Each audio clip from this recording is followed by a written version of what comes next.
Gogglebox. Good afternoon and welcome to the third edition of Gogglebox podcast. My name's John and I'm sat here with my colleague and friend Michael Rhodes. Good afternoon, John. Has it been a week? It has been a week. How doesn't bizarre. seem like it, does it? And it doesn't. No, it's very, very quick. It goes. Time flies when you're having fun, apparently. Have you been having fun? I have. Good. So let's make a start then. Last week we did our first ever top 3 countdown, where Michael did top 3 sports films. Which we got a few comments from last week. A lot of people said to me, you said there were no good films about football. And I stand by that. And then they said to me, well, what about things like The Damned United or the recent BBC one, which was called Munich? And what I would argue is that as soon as you put any footage of people trying to play football in a film, that's when it becomes a film about football. The film The Damned United was a film about Brian Clough, and the film Munich was about the disaster. So that's my story. Which was that one with Sean Bean in it then, always? When Saturday comes, Yeah. I love playing football. Watch me do an overhead kick The nose. and a banana shot. Yeah. So you said to me today to come up with a top 3 for you. Yeah. What were you thinking? Top 3 chase scenes. Ooh. And I've got 20 minutes. Well, however long. Yeah. By the end of the show, top 3 chase scenes. I've got a few that in my mind, so I hope you kind of mention those. I want you to kind of go into detail of the main 3, and then maybe we'll talk about a couple of others that kind of didn't quite make the cut. Okay. So have a think about those. Gogglebox.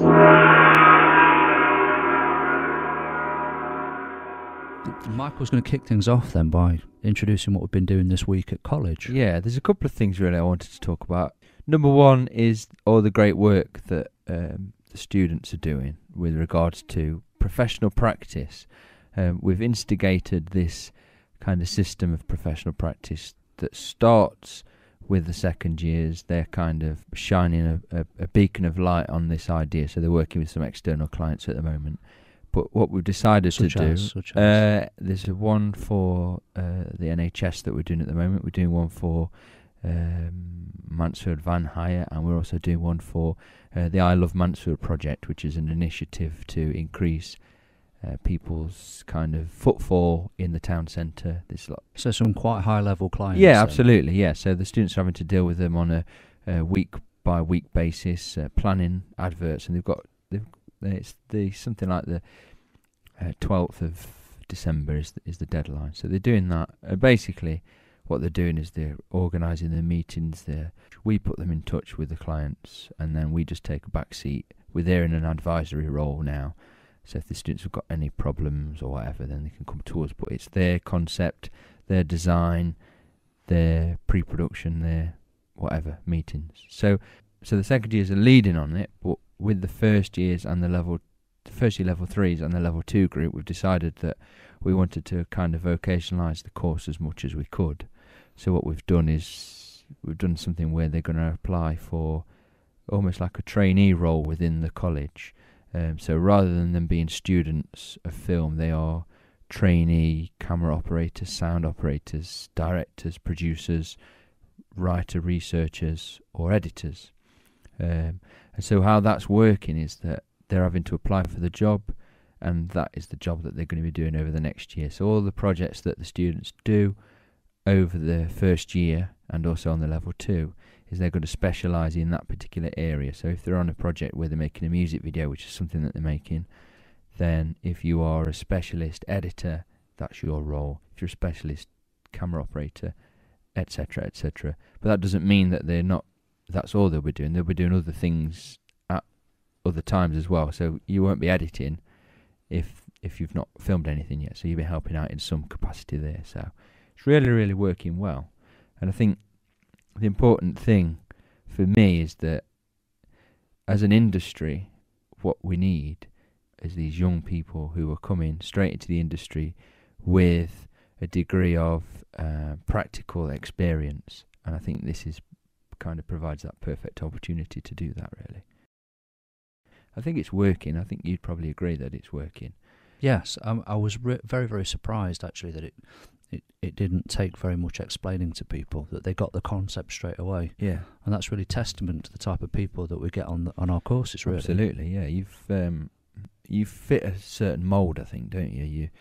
You have, well, I don't know. I don't like to stereotype or pigeonhole people, but maybe that there is a reason that they're doing the course that they're doing is because they fit that mould and they're in the right environment because they want to be there, and actually they're flourishing in that environment, really. So, well, we take that professionality quite seriously, don't we? Absolutely, very yeah. seriously, Yeah, not yeah, quite seriously, but very, very seriously. Yeah,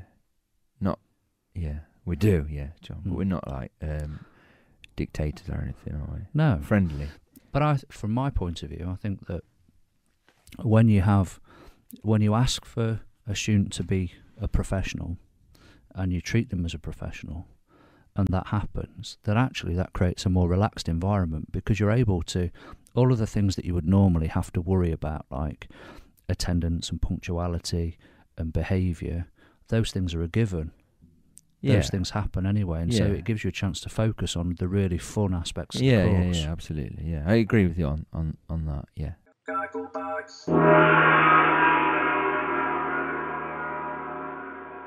The other thing that we've looked at this week is with the level 2 group, we're doing the film studies. We've looked at the idea of representation, and so it's quite a difficult subject to talk about, really, because people don't quite understand all the time what representation means. So what I did was I just split the word in half, and I said to them, if you think of it as representation, what you're doing is taking an idea of something or somebody or an event or whatever and representing it in a different way, then that's all that representation is. So if you take, for instance, a world event, so let's say 9/11 was a pretty big event, quite recently we've been commemorating 10 years of that.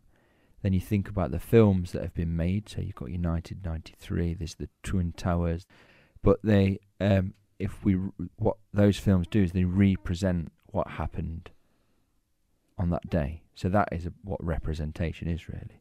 So we looked at the film Crash, which is an Oscar winner, I believe, it's great because it looks at representation in a really good way, because it flips over those stereotypes. So it kind of messes with people's stereotypes of gender and race and ethnicity and religion and all that kind of stuff, and it makes people think of representation in different light. So it's something that we looked at, and I think people can get a lot out of watching that film, not just in terms of it being a great story and it being a lovely, wonderfully shot film and the soundtrack is amazing, but in the fact that it kind of messes around with those stereotypes, which is something that I think is really important. So. Yeah. And I must point out, that's not the David Cronenberg Crash. No, it's the Paul Haggis version. Yeah, you do watch the David Cronenberg Crash. However, it's a film that the BBC would, before it was put on, would say this film contains scenes of blah blah blah. Use your imagination. So the Paul Haggis Crash with Matt Damon, Brendan Fraser, Thandie Newton. That's Thandie, not Sandy. I'm not. Yeah. Don Cheadle's in it, I think, as well. So yeah, it's a great film, and I would advise people to watch it, really. So that's what we've been doing this week. Okay, so why? Just to go back to representation, what should students be looking for when they're studying representation? There's two questions that I always say to the students, and the questions are: who is being represented, and who is making those representations? So, in basic terms, who's making the film, and who's being shown? And it's really important that you ask those questions and answer them, because, like I explained, that there's no way I would be able to. I think, let me backtrack a little. If you ask those questions, you can try and gauge whether or not it is an accurate representation. There's no way in this world that I would be able to make a film about a young female from an upper class background who owns, a couple of horses and a big plot of land or whatever, because I'm not that person. So I wouldn't be able to represent it fairly or accurately. What I would be able to do, great representation of, is a 30-something teacher, white, working to middle class background, with a child. I would be able to represent that because that's me. Called Schmeichel Goats. Yeah. So I would be able to do that, but I wouldn't be able to do the other things. So that's really important with representation. Is you ask who's making the film, because then you've got to think about accuracy, and accuracy within film and television program making, or with any kind of media text, accuracy is paramount, really, because the one thing that we're very keen on, both you and I, is this idea of artistic integrity. And if you are not accurately representing something, whether it be an event or a person or whoever, then your artistic integrity goes out of the window. It's all about production value, isn't it? Ultimately, really. So that's why I think it's important that representation is something that people think about carefully when they're making a film. Gogglebox. Okay, let's move on to the next thing then. Let's look out of the window and look at the wider world of the media.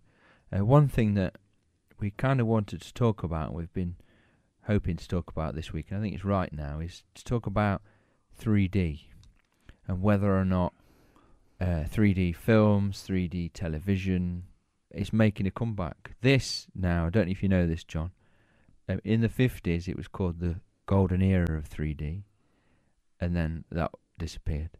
And then in the 60s, 70s and 80s, it was called the 3D revival, and then that disappeared. And then in 85, what happened was they had the 3D rebirth, and then that disappeared. And now we've got 3D resurgence. Will it last? Well, I'm hesitating here because, and I'm going to issue my statement with a caveat. Okay. That I make no bones about the fact that I'm very, very partisan about specific ideas. That doesn't mean that the student should feel the same way. People are entitled to their own opinion. Not just students, John, anybody. Anybody, yeah. Anybody representation, that's listening. brother. So it's just my personal opinion on this. Okay. I think it's a load of old rubbish. Oh. Because the film industry for many, many years... What, even after we've had 4 different versions of it? I think that clarifies exactly what I'm trying to say. I think since TV became a competitor to film, and much, much earlier than that, actually, whenever cinema has needed to capture a specific audience or bring a specific audience back to the cinema, they've always invented new... some people might call them gimmicks, John. Gimmicks, yeah. Gimmicks to draw the viewer in. So, smell-o-vision and panovision and anamorphic ratios, they've always been there. Chuckle-vision. Exactly, yeah. I mean, that, Chuckle-vision says it all. Kids, get out of it. I don't watch Chuckle Brothers. All right, okay. Or go to see them every year in pantomime. No, he would never do that. Never do that. But the TV as a competitor. Oh yes, you do. Sorry, I just thought of that joke just then. The film as a competitor to TV needs to be able to compete with a broadcast medium which is in people's homes all the time. Right, okay. TVs are a certain shape. Cinema thinks, well, if we make films that aren't that shape, they won't be able to be shown on TV. What do you mean? So, widescreen, for example. We have widescreen TV now, but that wasn't always the case. No. When widescreen cinema was invented, it was to get away from TV channels being able to show film on TV. Yeah, you get a limited experience then, effectively, don't you? Yeah, well, initially they couldn't do it, and then they invented scanning. Capacitor. So they were able to pan and scan through a film and just show you the best bits of the screen, if that makes sense. Yeah. So as soon as they invented that, cinema had to come up with something new. Yeah. So 3D. TVs can't be 3D, or couldn't be 3D at the time. So we invent 3D, everybody wears goggles in the cinema, and it creates an experience. But I think these gimmicks are always very, very short-lived. Actually, cinema audiences have been declining for many, many years, although we've had a bit of a resurgence recently. Yes, it is called the resurgence. Yeah.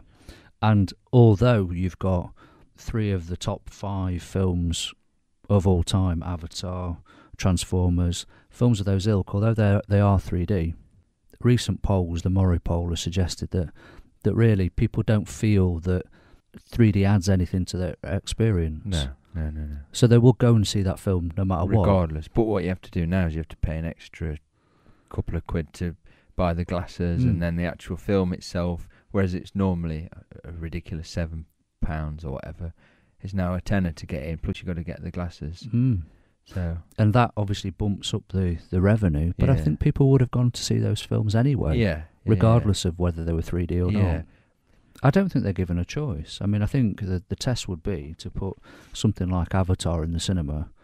Put Avatar in the cinema, charge them £10 to watch it in 3D, put it at the side of Avatar in 2D, and they're paying £7, and I almost guarantee that more people would just pay £7 and go watch a normal film. Yeah, I agree. So yeah, 3D, I'm not a big fan. I remember in the 1980s during, I think it must have been the revival.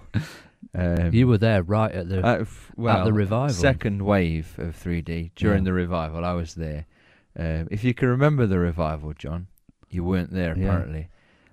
Never talk of the revival. Yeah. So I remember on the Radio Times or the TV Times, one or the other, they gave you a free pair of 3D glasses, right?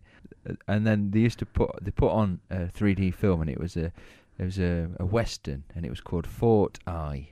Right? I remember when all this were fields. Yeah. So when all the telly was fields, they put a film on called Fort Eye. So there was me, my mum and dad, and my sister passing around these 3D glasses. But what I decided to do, because I'd read it in the Bee now, was make a pair of 3D glasses using Quality Street wrappers. So I held these red and green Quality Street wrappers over my eyes, and funnily enough, it didn't work. Yeah. So and you tell kids that these days, they wouldn't believe you, John. No, they wouldn't.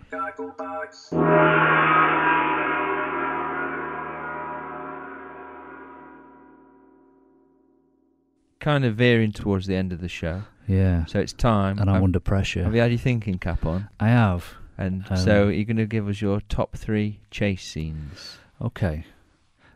I wanted to stay away from cars. Okay. Because I think that's too... The film cars. The film cars. I always look at car chases and I'm sort of wowed by them. But I think there's lots of chases that are nothing to do with cars. Okay. So, not in any order. I know I should have done a top 3, but I can't really pick these apart. The first one that I would say would be the Jaws scene where they're shooting barrels into Jaws to stop him from submerging. All right, yeah. The yellow barrels. The yellow barrels, yeah. And Hooper is desperately trying to get a tracking device attached to the barrel. Richard Dreyfuss, yeah. While Quint is trying to shoot the barrels into the shark. What I love about it is the fact that they're chasing the shark, but the shark's also chasing them. Right. And neither of them move, and Spielberg manages to create this level of anxiety in you. They kind of go around in circles, don't they? Yeah. You've got Quint, who's like this megalomaniac fisherman, and then you've got Hooper, who's a bit kind of geeky, who's trying to do the science stuff, and then you've got the captain, who just doesn't know. He's literally a fish out of water. He doesn't know how to steer a boat. He doesn't Brody, doesn't know how to catch a shark. He doesn't know anything. And I just think the mix is perfect. Yeah. but almost perfect because they're confined to that boat. Okay. The next one then would be the parkour scene from Casino Royale. Oh, all right. Okay. Again, no cars. Yeah. It's got lots of vehicles in it. I mean, Right. you know, James Bond sort of driving tractors through fences and things like that. But the chase really is all physical, and I love the fact that in all James Bond films there's a tradition of using things from popular culture. You know, so you've got they either use cities or they use specific cars, or Right. and in this case they've used parkour, and which was quite popular at the time. And Sebastian Foucan, I think that's how you say it, who was the French guy that invented parkour as a discipline, as a sport. From a film where there was lots of very, very interesting things going on, it was one of the most interesting scenes, I think. Yeah. I think the resurgence of James Bond, maybe, from the theme that we've just been talking about. And it's like almost a reimagining of James Bond for a modern kind of time. Yeah, well, postmodern James Bond. Using a modern thing like Yeah. parkour is probably the perfect thing. And very dark and brooding. And I Yeah. think that chase scene kind of added that very... Yeah. It allowed them to do that very modern, handheld style of filming. Yeah. So that's that one. And then I possibly might put this at number one. Going back to Spielberg again, Indiana Jones, Temple of Doom, the minecart chase. Oh, yeah. Which I just think, talking about the 80s before, talking about the way in which things were in the 80s, and again, like James Bond, they've taken things that were around that people are really, really interested in this case, roller coaster rides, Yeah. which were massive in the 80s, Yeah. and they basically just put it in a film. Right. So Indiana Jones jumps in the minecart and they're kind of furiously blasting through these tunnels, and you've got all of the priests and stuff jumping in the other cart, following them along. Then the track splits. The track splits, and it's just a really, really, really well worked but classic piece of film. Classic chase scene. You could say a minecart was a car, but I just like the way in which it is so very of its time. Okay. And is there any that ended up on the floor without, any? Well, there's things like there's films that have classic car chases in, like Bullet and Ronin and French Connection, yeah, and the Italian Job. Yeah, the minis. Yeah, that have all these I forgot classic about that one. elements in. But I just thought it would be Stay nice away to... from cars. Yeah. Yeah. Okay. Although, wonderful, wonderful films built around, there's Jewel as well. Yeah. That's a great film. Two-Lane Blacktop, Yeah. that kind of thing. Too Fast, Too Furious. Yeah. Tokyo Drift. Yeah, or Fast Five. That's one of my favourites.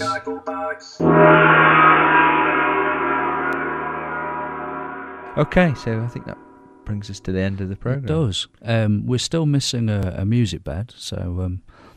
We've got a jingle. Lovely, lovely theme tune. But what we'd like is a nice bed for us to lie on whilst we're talking. Something just to distract people. Yeah. Thank you very much for listening. Thank you again, Alex, for being our producer and coming up with our fantastic theme tune, not Jingle John. Jingle John, do you know him? Jingle John. And we'll hear you next time. No, we won't. And you'll listen to us. What am I saying, John? I don't know. Yeah. Bye. Scratch that. See you later. Bye. Bye.